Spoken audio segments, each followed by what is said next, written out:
¿Qué tal amigos? ¿Cómo están? Bienvenidos a otro programa más de La Hora en Contexto. En esta oportunidad vamos a seguir abordando el tema de los desastres naturales y la forma de gestionarlos. En esta oportunidad me acompaña Ángela Leal. Ella es subsecretaria de Gestión de Riesgos de la Coordinadora Nacional para la Reducción de Desastres, CONRED. Subsecretaria, bienvenida a La Hora en Contexto.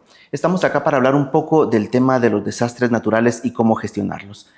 Me gustaría hacerle la primera pregunta para comenzar esta conversación, y es: ¿cómo se encuentra Guatemala en cuanto al tema de gestión de riesgos? Somos uno de los países más vulnerables a nivel mundial, sin embargo no sabemos qué es lo que más nos amenaza, si son propiamente las amenazas o la capacidad de gestionar estos riesgos. En estos momentos yo le diría que tenemos una combinación de ambos. Las amenazas ahora, o sea, que son los fenómenos naturales, debido a temas como cambio climático, se acentúan más y entonces nos llega más duro. Las lluvias, en lugar, lo que debería de caer en un mes, nos está cayendo en 3 días. Eso, el cambio en el patrón del comportamiento de los fenómenos naturales debido a cambio climático nos va a afectar muchísimo. Y también que no hemos sabido gestionar nuestro riesgo. O sea, conocemos muy bien las amenazas, sin embargo, hemos dejado a un lado todo el tema de vulnerabilidades. Y esa parte es la parte que nos preocupa más porque estamos rezagados. Aunque les he de decir que según el índice de riesgo mundial, en términos de desastres de origen natural, estamos ya en la posición 45, no en los primeros niveles, porque hay otros países que están más rezagados aún que Guatemala. Ya, le entiendo.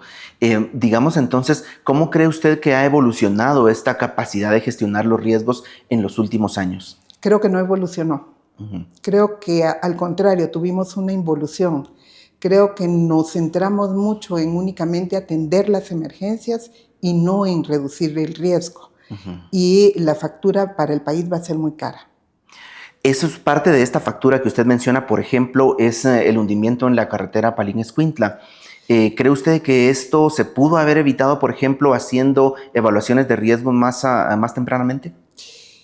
Creo que justo ese ejemplo es un ejemplo atípico. ¿Por qué razón? Porque lo que se dio en el kilómetro 44 de esa ruta se debe precisamente a los incendios que fueron provocados en el volcán de Agua.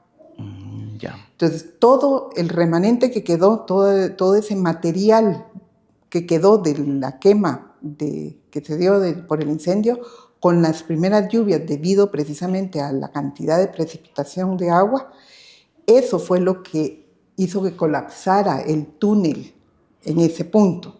Perdón que le interrumpa. Lo que me está diciendo usted es que bajó todo este resto de material que se quemó, o todo quedó erosionado por la falta de árboles y se dejó venir. Quedó erosionado, quedó en las barrancas y con la lluvia lo arrastró. Entonces eso es un lajar. Eso es lo que conocemos como un lajar. ¿Sí?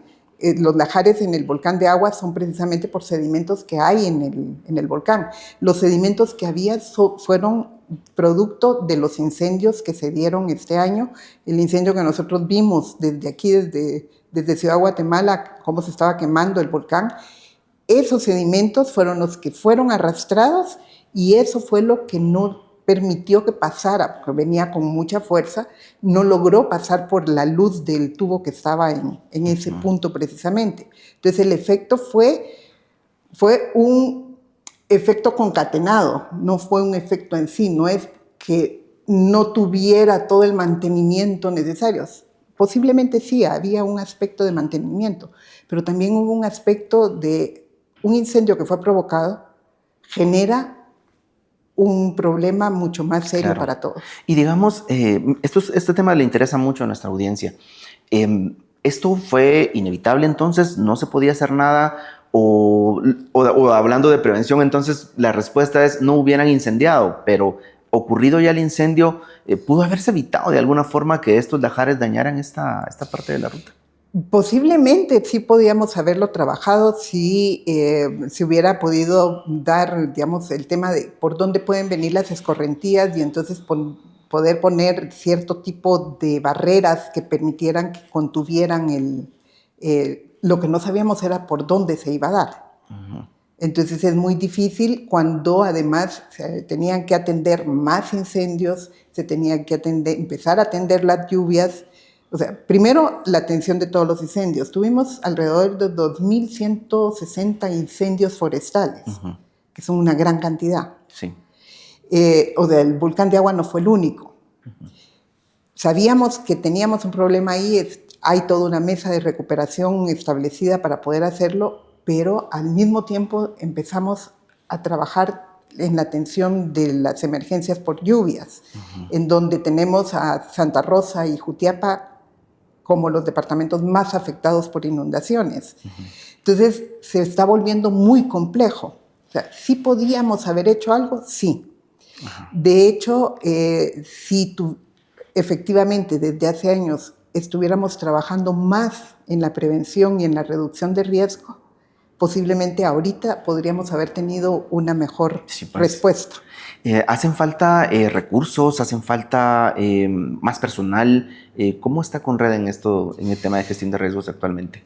Hace falta recursos, hace falta personal.